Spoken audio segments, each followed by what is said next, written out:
Adventure on Pipeman on W4CY Radio.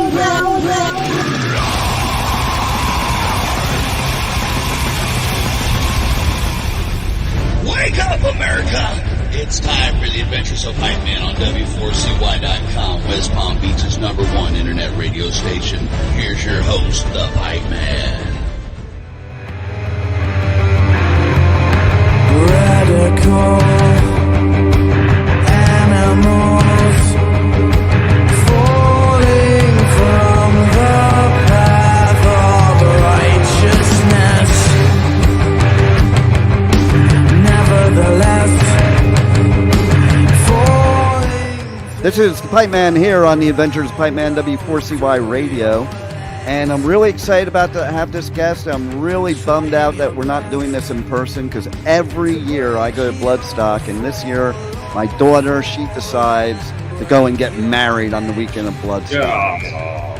I mean, rude, right? That's rude, Ridiculously right? selfish. You know, like if you're going to do that, I've seen people get married at festivals. She met the dude at a festival I brought her to. You should be getting married at Bloodstock. Seb would be happy to officiate. Yeah. See, I've got no there we license. go. Why not? I think she's having a problem finding somebody to officiate. So that's now my pitch. I'm like, well, you got to move the wedding to Bloodstock. We have somebody to officiate. And Seb, you better get the license I'm quick. pretty sure I can do it unlicensed. So here we are. Them bloody kids. You know, I never talk about like band names because it's like the most boring shit ever. Okay. And so basically, you know, I think of your band name and I have this image in my head because I live in a condo in South Florida. I have an image in my head of some old people yelling out the window at kids playing and saying them bloody kids and probably adding more to that. That's it exactly. Yeah. Nailed it. Yeah. And that's why I think it's so stupid when other press people go, how'd you get your band name? Like, sit and think for a second. And a lot of times it's just common sense or for no reason at all. Yeah. That's a good observation, actually. Like, I've seen a band in the sort of UK metal scene just on various like social medias called Weed Eater. And I was like, I wonder where that one's come from. Yeah. right. Overall doom metal. Yeah. So here's a good story. I've told this a few times because it's so freaking good. But, you know, I go on tour. I do festivals all over the place. And normally I will say, and before the interview, I'm like, and I don't ask stupid questions like, how'd you get your band name? So I was interviewing August Burns Red. And I said that to them. And they're like, well, you're lucky then. Because you see that girl next to you? She asked us that. And when people ask us that, we give a different answer every time and with a complete straight face. And usually it's a very horrific answer. So I love that. Right? And so this poor girl, okay, she asked a question and their answer with a total straight face was, well, you know, when we were teenagers, we were outside playing and, you know, my sister, she got this dog. We decided to name it August. And one day we were like partying and all high and decided, let's light the dog on fire and watch it run down the street. And ergo, August Burns Red. And that look you had on your face is the exact probably look or worse that girl had. They were saying to me, you had to see the look on her face, and we just did not break character. I love that. And we just we left after the interview. We never told her. That's so funny. I want to go listen to that band for the first time now, purely because of that anecdote. Right? I mean, oh man, but Bloodstock, that is one of my favorite festivals in the whole world, just because, you know, it's great music, but there's lots of festivals with great music. It's the family community of Bloodstock itself. It's just freaking amazing. So I want to know how you guys got so lucky enough to get on this road to Bloodstock. Tell us about the road to Bloodstock. Well, first of all, I would say luck was only, maximum 80%.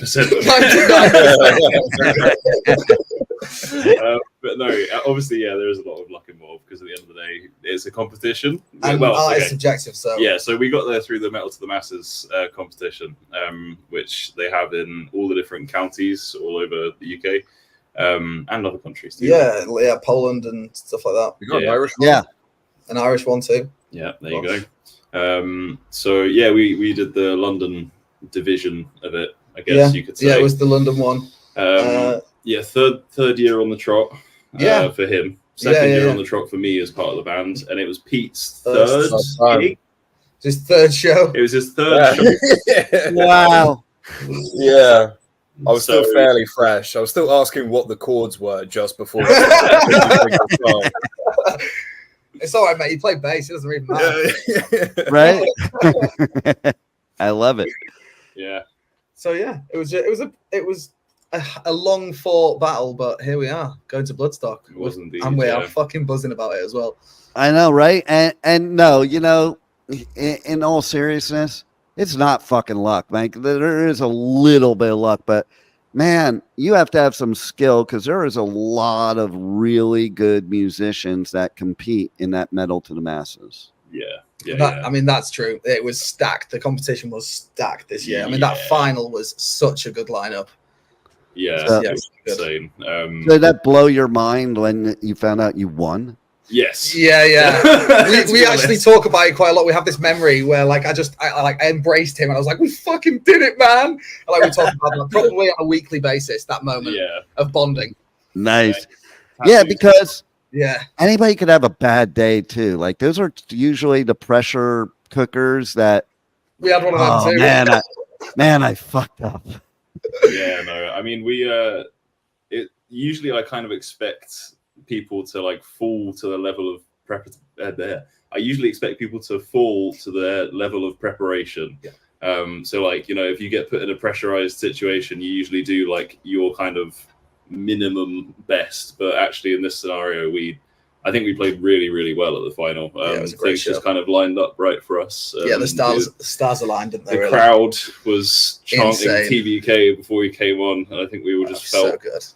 Wow, such a good vibe, man. But, yeah, so good. And everyone was in like the TBK party hats that you see on your background there. Like there was like 100 people in those hats. It was awesome. My background here. I was going to start the interview with, I'm just going to show this picture, and that's all we need to talk about because that says it all right there.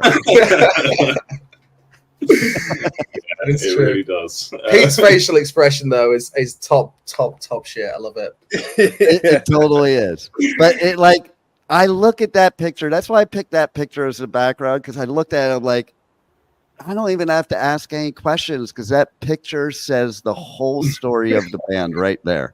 To be honest, like pretty specifically as well, this picture really does answer the question, how did it feel to win Metal to the Masses London 2024? That was essentially what was going through each and every single one of our heads at the moment of announcement.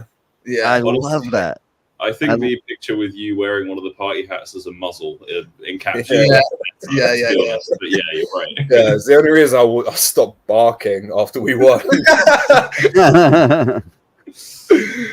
And I got to tell you, your music and your videos, I fucking love them. And thank you, man. If I were to get, it's funny because I get the vibe of like really good metal and you're gonna laugh why I'm saying it this way. Really good metal, really good alt music, and Queens of the Stone Age vibe. Yeah, they're one of my favorite bands. Yeah, we do love Queens of the Stone Age, so take it. And I said that because I actually think it was better than Queens of the Stone Age. That's why I said them separately, right? That's your. What do you want from us? What are you trying to get? Right? I'll give I think it's kind of like if Queens of the Stone Age became more metal. That's what they would sound. Yeah, can't really ask. Can we quote that on our website? You can absolutely quote that. That there it is. You have the quote that you can use everywhere. Pipeman said, "If Queens of the Stone Age was more metal, they would be them bloody kids." You also said better. Yeah, I'm taking the better bit too. Yeah, you can take that too. You know, if Queens of the Stone Age were better, they would be them bloody kids. That's a hard one to accept. I've been listening to them since I was a teenager. Same. Like my brother used to put them on all the time, and like they're like one of the formative bands for me. Like I really, really love them. So that means a lot. Thank you. Yeah, fuck yeah. Oh, my pleasure. And yeah, I mean, you know, it's funny because I got it right away, and I don't think I saw that in anywhere where they're like, if you like this, No, I didn't see that anywhere, so it's not coming from that. What I did see there was only 5 minutes before the interview, and I got dressed this morning, not before the interview, and it's like really freaky. We were talking about it before the interview. Pete, you weren't here yet, but I'm wearing the System of a Down shirt. I had no clue. And then I was like, 5 minutes before the interview, I saw something that said influences System. And I'm like, maybe I should change my shirt. That's going to look so fake. Serendipitous. Yeah. Right? Yeah. It was definitely serendipitous. And then I was thinking at first, like, well, that'll look like I'm really kissing ass. So instead, I took the picture. That's the kissing ass. Yeah, fair enough. Oh, man, no. System are... I don't actually, to be fair, I think for me and Seb, System are like... It's my ultimate top bands, I think, at least. Like top three. They are in my top 5. Yeah. Would you like to know my top 5? Yeah, absolutely. Shoot. I was just going to ask before. Maybe let's all go around and do that. I'll do it first. Okay, my top 5. I need time to think. Yeah, you can go last. My top 5 is Slayer, Metallica, Bring Me the Horizon, Slipknot, and System of a Down. And Exodus is a close 6th. Yeah. Is that Kirk Hammett's first? Yes. Band, yes. Which era? Wait. I want to know which era of Bring Me the Horizon do you like? So here's the funny thing about that. I've been to the first Slayer show ever. Been to the first Metallica show ever. I saw Exodus when Kirk was in the band. Damn. You know, and Slipknot. First time I saw them was 1999 Ozfest 3rd stage. Fucking hell, that's early on. And Mudvayne also. I don't even know how they fit all 9 members on the stage. Enough about third stage is like a kitchen table. Yeah, like third stage is like a kitchen table at Ozfest. Yeah. You know, and so basically, Bring Me the Horizon, believe it or not, came for me later because I was doing a festival and I saw them and I was like, oh my fucking God, what a show. Yeah. So I first found out about them when they put out That's the Spirit. Okay. But I have gone back. Yeah. So I like every version of Bring Me. Fair. And you know what? One of the albums that I probably play over and over and over again is Sempiterno. Yeah. And they just played. I was just at Grass Pup, and they played there. And it's always, I think Ali is one of the best lyricists for me. You know, like that. If you take that line, you can't drown my demons. They know how to swim. I can't drown my demons. They know how to swim. That's like my favorite lyric ever in history because I'm like, holy shit, that is so brilliant. And that so describes me and probably everybody in the world. It's so succinct, isn't it? Like it's so kind of, you know exactly what he's talking about straight away, but it's such a small little catchy sing-alongable line as well at the same time. Right. It's good, yeah. Anyway, Pete, what are your top 5? I want to know because I don't know. Yeah. Oh no, I said I'm shotgunning going last, but I'd say also on the point of just that one lyric as well.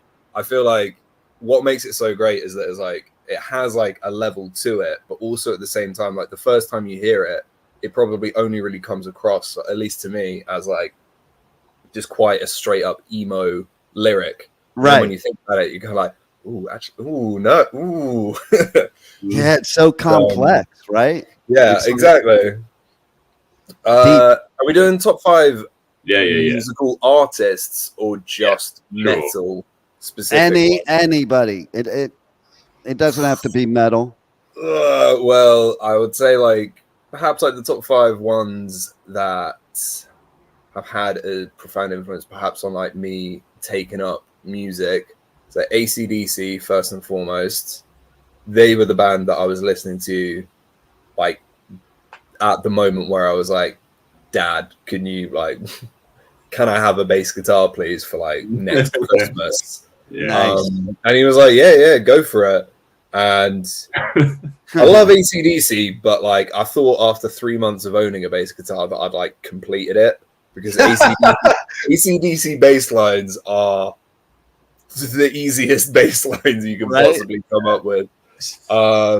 So funny too. When I first heard Back in Black, I had to listen, and this is back in the time where when you bought an album, you listened to it 10 million times, whether you liked it or not, because you just spent all your money on it, you know. And I listened to this album. It took me listening to it probably about 10 times before I liked it. And now it's like one of my favorites ever. But I'm also Team Bon Scott. Fair enough, yeah. But to me, it's like Back in Black would just be, that's like a complete no skip album. There's not a single song on the album where I'm like, I need to get this off. I'm just gonna like nod and smile and pretend I've actually listened to the whole album before.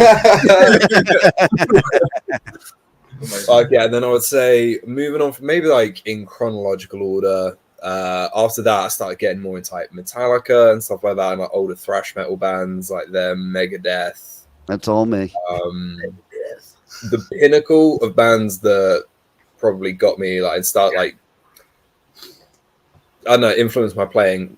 Blink-182, like top of the pyramid. They are the number one. Like they hold like the most special place in my heart is Blink-182. And then I kind of like pivoted a little bit more into listening to more sort of like pop punky bands, less kind of like metal-y stuff. I was like Neck Deep as well. That's another one, a more sort of like modern band. Oh no! What you guys laughing at? I'm sorry, mate. No, fair enough. It's just the first time I'm hearing of this, so I kind of see. That's why this is. I don't know what first time I've done this, and I think I wore my love for Blink-182 on my sleeve.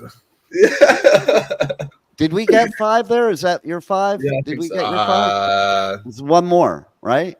AC/DC, yeah, Blink, Neck Deep. Metallica. He's given us more than 5. That's 4. Who's the 5th?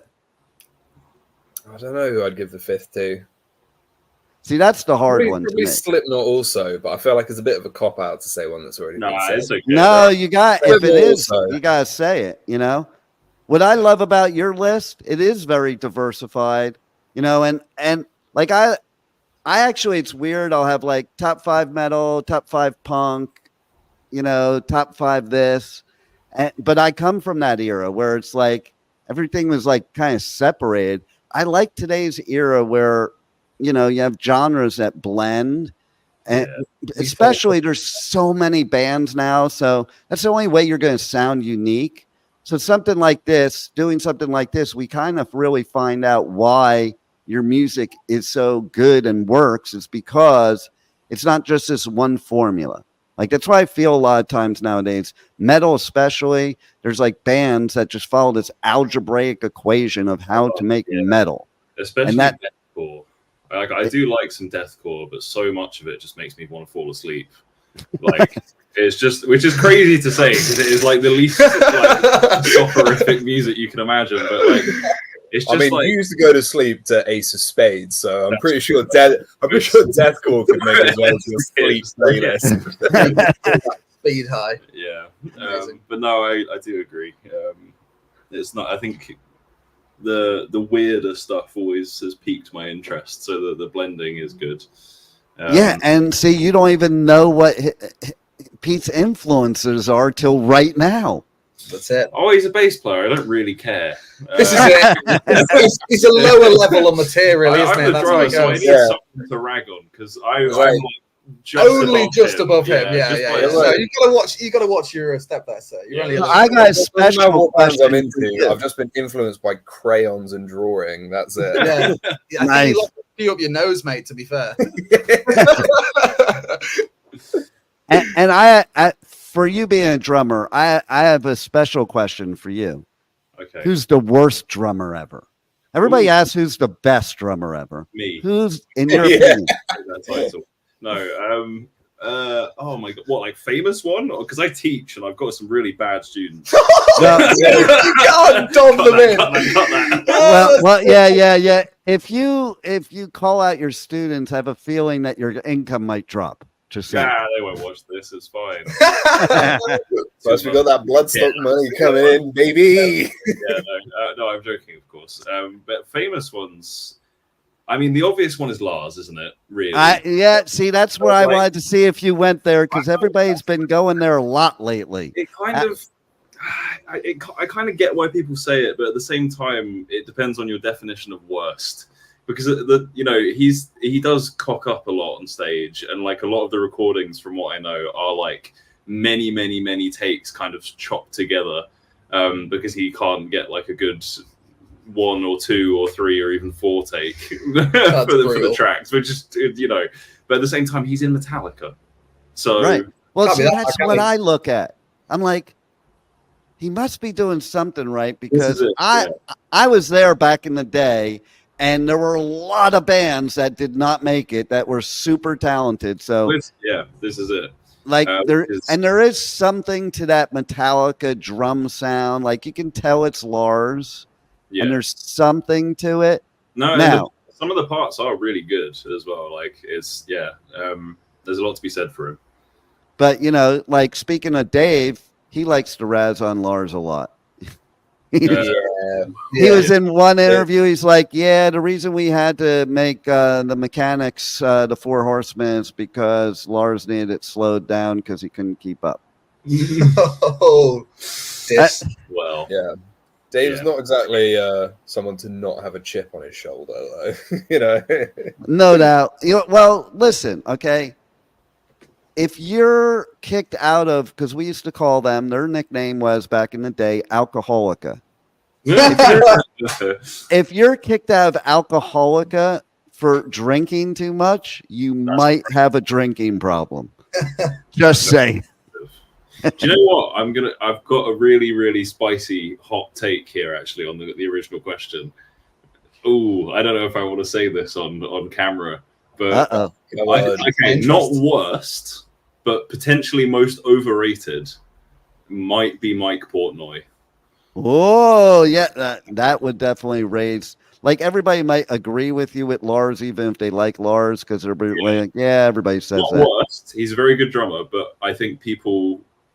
I think there's reasons to believe he's not as insane as a lot of people seem to think he is. Going absolutely. Yeah, no, this is it's good. Any all press is good press. Well, listen. Okay, one of my interviews made the news recently because it was with Carmine Appice, and he said that Black Sabbath was not metal, and that made the news. Oh my lord! Well, Black Sabbath's in my top 5. Yeah. Okay. So let's hear your top 5. I forgot about Black Sabbath. I'd say Black Sabbath, System of a Down.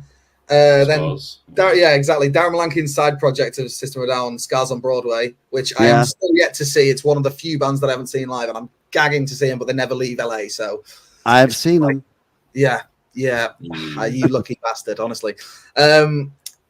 Muse, I'd probably stick in that list. Yeah, a little bit of Muse as well. James Blunt, a wild one out.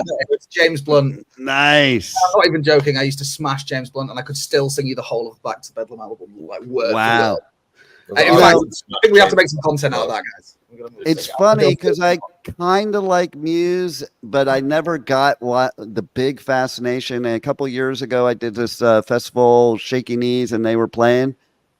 And I looked around at the crowd, I'm like, oh my God, like that's insane. Yeah, they are so good.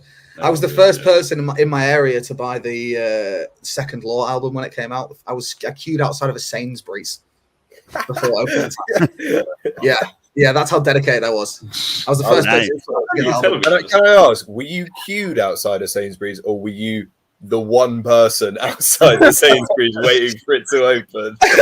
Well, I'll have you know that it was, me and a couple of employees. All right, now your top 5. Oh dear. I should really have used all that time to think about this. Okay, so in no particular order, Tool are definitely on there for sure. I think Danny Carey is my favorite drummer of all time. I got to see them for the first time live recently in Birmingham, so I'm very happy about that. Probably System as well, for sure. I don't really ever listen to Slipknot anymore, but they are definitely up there because they had a huge impact on me when I was younger. Nirvana might be in there as well because I don't really listen to them. But when I was growing up, like I used to sit there drumming along to Nirvana constantly. And Queens of the Stone Age are definitely in there as well. I guess that's 5. Nice. There it is. Easy. Okay, so now how do you rank Grohl as a drummer? I think he's fantastic. I think he's just kind of he's a powerhouse, right? And like his parts are just really, really musical. Like I think there's definitely a lot of drummers that are technically more skilled, but like you kind of just know when it's him, and it's right. I also really like that he's said so many times like he stole so much from like disco and funk, because I really like disco and funk. I love that you said that because I was waiting till you're done to give you a trivia question, and now I can't ask it. So I was gonna say exactly that. I'm like, where do you think the drumming in Nirvana came from? And yes, it blows my mind that it's disco. I remember being a kid in the disco times, and I had a mirror that said disco sucks. And my brother, I like throw it in his face because he was into disco. Get that out of my face before I break it. And then you were betrayed by Dave Grohl. Yeah. Right? I was betrayed by Kiss. I was betrayed by Kiss before that when they came out with I Was Made for Loving You and the Dynasty. Yeah. Like they were the anti-disco band, and then they joined it, and that's probably why disco died. I've never really associated that song with the disco-ness, but now that you said it, I was just going through it in my head, and I was just like, no, there's definitely a disco ball going on in that music video. Yes. Korn here, by the way. I meant to put Korn in there. Oh, sorry. I've just nice. Life and So maybe you could take Slipknot out and put Korn in as the new metal representative of your top 5. I agree. Yeah, that'll do. Korn as well. A little bit disco-y to them as well. Like on the topic of maybe like, all right, just bear with me here. Bassists who are actually quite underrated.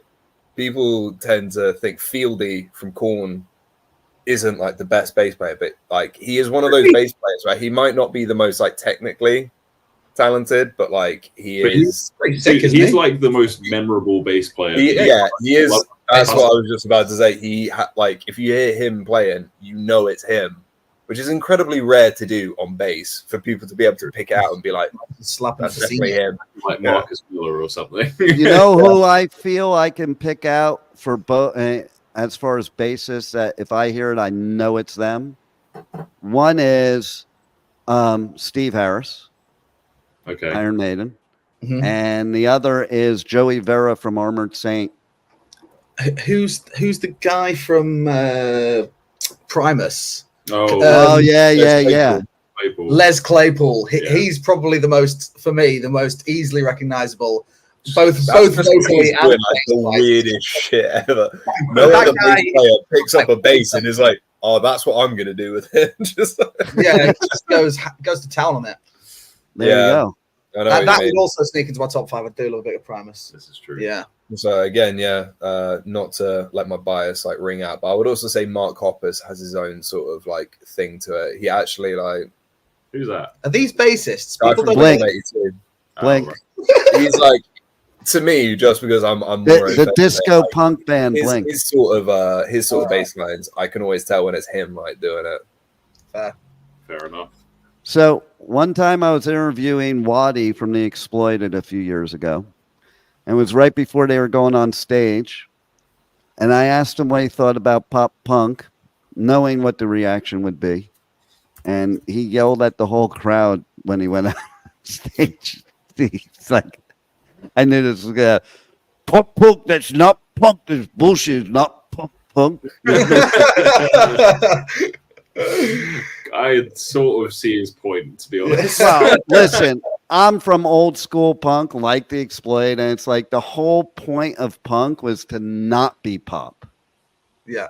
Like, Yeah. that was the whole point. You sucked at your instruments. Yeah. You were not popular, and like they took it to a whole nother level over metal. I mean, punk bands back in the 70s, 80s, if you even got to play at a club that people knew, then you were a bunch of poser sellouts. You know, like if you weren't playing in somebody's for them.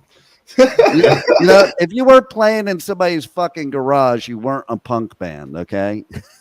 All right. Fair play. Take notes, Pete. This is like a sketch. Don't say that, because I'll have to stop playing in your garage then, which is where we rehearse. Yeah. It's true. Although I just mean, went that's to do pretty some punk rock. practice and got complained at very angrily by our elderly woman downstairs neighbor. So Decrepit bitch. yeah. You know what I say about those people? Fuck them. Yeah, Agreed. It's just like when my kids tell me, don't get my kids any loud things. Right. Next day, there's a drum set and guitar at their door. Yeah, my parents made the mistake of getting me a drum set, and I don't play drums now for a reason. So, Well, that. that's what killed it for me, because I started off playing drums. I played for like 9 years, but I was only like at home allowed to have a practice pad, and like fuck that. I got so fucking bored of that. And it's like, I want a drum set. No, we're not getting you a drum set. You know, it's a noble burden to carry, I will say so myself. right? Drummer, yeah. And a drum teacher, so you see them And a drum teacher. from the start and what the parents are going to hear. Yeah. You're the drum teacher, man. That's like, are you like one of the most hated teachers on the planet? By the kids, maybe by the parents. Yeah, by the parents, for sure. And the neighbors. So tell everybody how they can hit you guys up on socials, on your website, buy your merch, check out your tour dates, music, all that good stuff. Instagram at TBKUK. All of our dates are in our link tree and on the link in bio. We've got Facebook, Them Bloody Kids. We've got TikTok, Them Bloody Kids UK.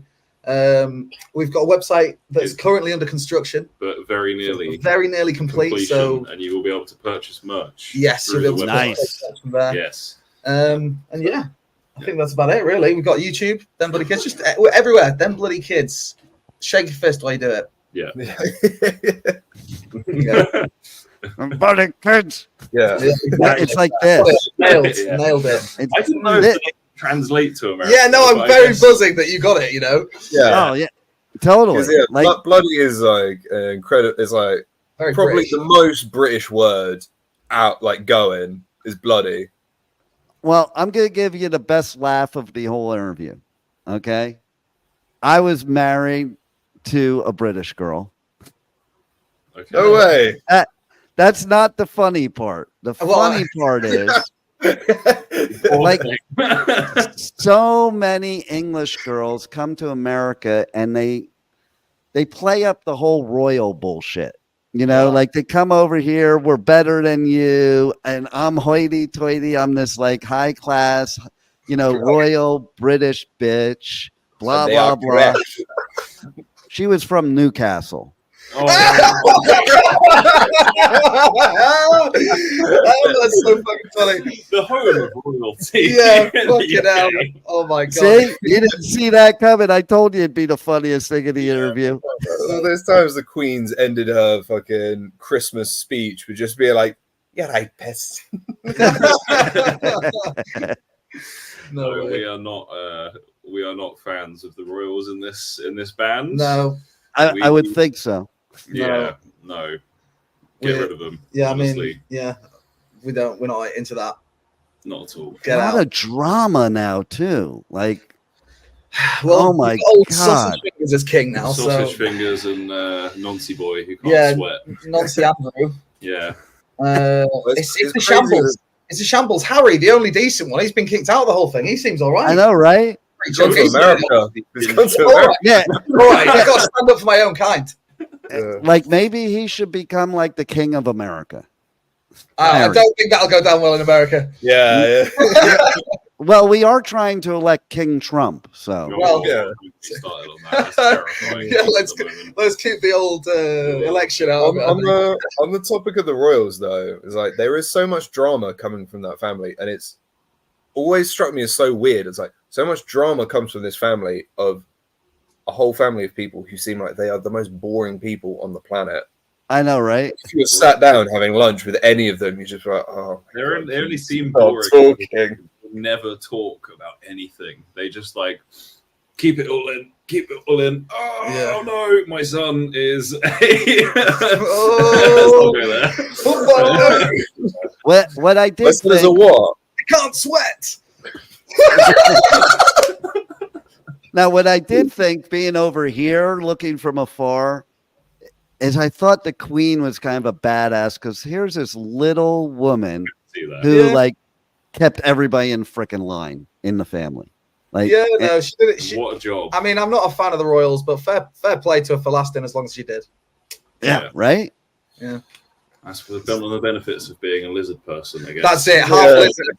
She's got that. She's recharging the solar panel. Oh, that's great! I love it. They are all lizard people, aren't they? They are. Gotta be. There's no other explanation. Yeah, I'm fully into it. Is that Scientology? No, sign me up. No, that's your guy, Dave. Sense, mate. That's your guy in David Icke in the UK. He came up with that whole reptilian thing. You know, I'd love to have a pint with David Icke. He'd probably have some right stories. I think it's the royals that started the rumor that the Illuminati was involved in the Olympics because Gojira was playing satanic music. Like, I know that was that thing. I'm gonna get balls deep. Oh, you didn't know that? Oh, yeah, you didn't know that? That's a big thing right now. Like, they're saying that the Illuminati is now involved in the Olympics because Gojira played the satanic band. Like, they don't even. Why don't you listen to lyrics, idiots? Okay, they're like all vegan and like right. They're the least satanic band on the freaking planet ever in history. Weren't they playing like a classical piece of French music? Like, it was anti-royalty. Oh, yeah, right. It was with an electric guitar.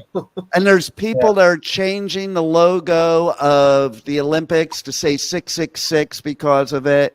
And maybe it's because there's only two reasons. That sounds fucking hard. The Olympic rings are 666. Yeah, exactly. And there's only like two reasons they think this. One is because he sings like this, and the other is because there was fire. Oh, yeah. Like, so of course there's fire, and you're singing. You must be satanic. I just point out that fire is like the most iconic part of the Olympics with the torch thing. Right? These bloody Christians. By the way, props to them for getting Snoop Dogg to do it. That's awesome. And he was funny as hell through the whole thing. Good. He was so funny. He probably just got a little bit confused. Someone asked him, "Was like, do you want to come down to France and spark up something?" And he was like, Oh yeah, Totally. He turns up and he just handed this like massive metal torch. He's like, "Yeah, I'm here. I know. I might as well." Did you see at one point Hoda was talking and he went right up in the camera? He went like this into the camera while Hoda was talking. Amazing. Love it. Yeah. Oh man! So here's your goal, guys. Sorry, if we're talking about like top 10 of like all musical artists, like looping back to that, Snoop Dogg's going in there for me because he was the one who got me like started on hip hop properly. I remember discovering hip hop through Biggie Smalls when I was a teenager. I'm a basic white boy. I liked Eminem, so. I just saw there was, I think it was on TikTok or Instagram just today. It was Eminem talking to his original self, where he had blonde hair, no facial hair, when like he was at his peak. And they were like arguing with each other of who's the better Eminem. Oh yeah, that's cool. I need to see that. I've not seen it. Yeah, it was pretty cool. Yeah, you know. I mean, he was probably my biggest influence lyrically in terms of like lyrical styling and like how you phrase words, how you rhyme words, like multisyllabic like rhymes, like so cool. I mean, he's brilliant. He is brilliant. So you want to know who is a metalhead? I got another story for you in that realm. So there's somebody that lives in the town where my studio is, and he does a festival we do every year. And he also does this other festival in downtown where during Christmas raises money for Toys for Tots for, underprivileged kids and stuff. And basically one day I was doing a live broadcast for his event. And, we became friends, and I'm blasting Slipknot as I'm taking the radio equipment out of my vehicle, and he's helping me. He starts headbanging. And I looked over at him, and I rolled my eyes at him. He's like, "No, man, you don't understand, dude. This is my jam. In fact, I helped them get signed. Vanilla Ice." No way. Oh, man. I actually, to be honest, have a lot more. I watched a video essay recently about white rappers actually, and I have more respect for Vanilla Ice now, surprisingly, after that video than I ever did before. Well, I have more respect for him because before I knew him, somebody said, "Oh, Vanilla Ice lives in town, you should have him on your show." I'm like, "Why?" That's exactly what I said. And then they're like, "Well, go down. He does his Toys for Tots thing in a couple weeks. Go down there and check it out, and you tell me." I went down there. I'm like, "Holy shit, he still has a following." There were like 50,000 people there. Then I found out at that time he had like the #1 single in London, and then he had this famous real estate show on DIY Network, which I've been on now with him. But what happened was he broadcasted live. I broadcasted live at the event we did in our town that he performed at. He was supposed to do an interview. The first year he was supposed to do an interview. And he kept coming over and his manager kept ripping away. He doesn't have time for it, blah, blah, blah, blah, blah. And then at the end of the night, the manager comes up to me and says, "Yeah, sorry, man. We got to go to another event. He's not going to be able to do the interview." I'm like, "Yeah, that's cool. When you're pressed, shit happens. It's the way it is." Yeah, of course. I saw Rob, that's his real name, running across the lawn of the amphitheater and sit down in the chair and shoot his manager away. He said, "I promised you an interview. I'm giving you one." That was the first time I gained respect for him because, he did not have to do that shit. No. That's awesome, man. But that was cool shit. But what's even better, so my network ended up partnered with iHeartRadio in the beginning because we beta tested their original podcast network. But that happened because of Vanilla Ice and not necessarily in a good way. So what happened was he invited me to come down and broadcast live at his event. Second year, I go down to broadcast live.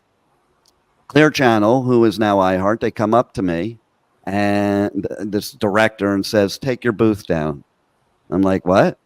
"Oh, yeah, we're Clear Channel. We pay him and we pay for this event. We don't want you here. Take your booth down." I'm like, "Okay, well, I'm not your competition. I'm just some local station, and you're iHeart. You're not, Yeah. I'll throw people your way. I don't care."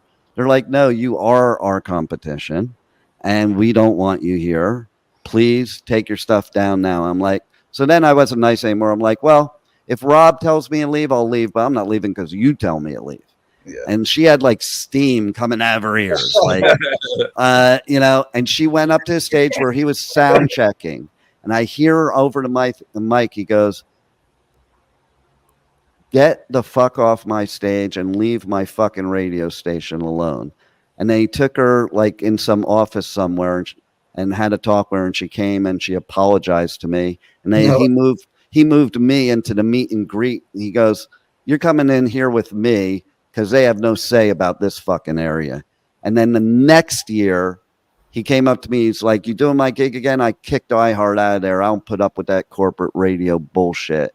Nice. And like, that's how he made his money. They were paying him and for the event. He did not have to do that. If he said, hey, dude, can you do me a favor? He wouldn't have had to say anything else. I would have left. The fact that he stood up to the big bad wolf and his income to protect somebody else in the industry, mad respect for him the rest of my life. Yes, you guys know that doesn't happen often. No. That was nice. That was wicked. Yeah. So he's as real as they get. Like that just proves when people look from afar, like looking at Gojira at the Olympics, and they make this assumption, maybe, and it doesn't have to be a band, it's just a person you know. Just maybe just go and talk to these people and find out what they're really about before you form your negative assumptions based on fear and every other bullshit. And that's what I tell all of my students' parents about Infant Annihilator.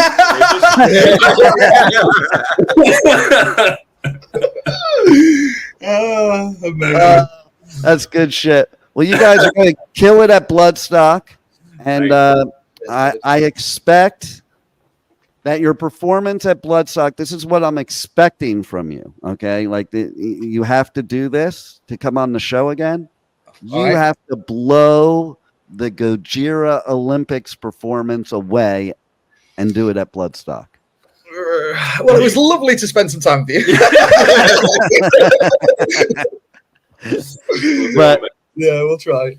And everybody, you guys got to check these guys out. You have to, go connect with them on socials. When the site gets finished, you got to buy their merch because bands do not survive today without merch.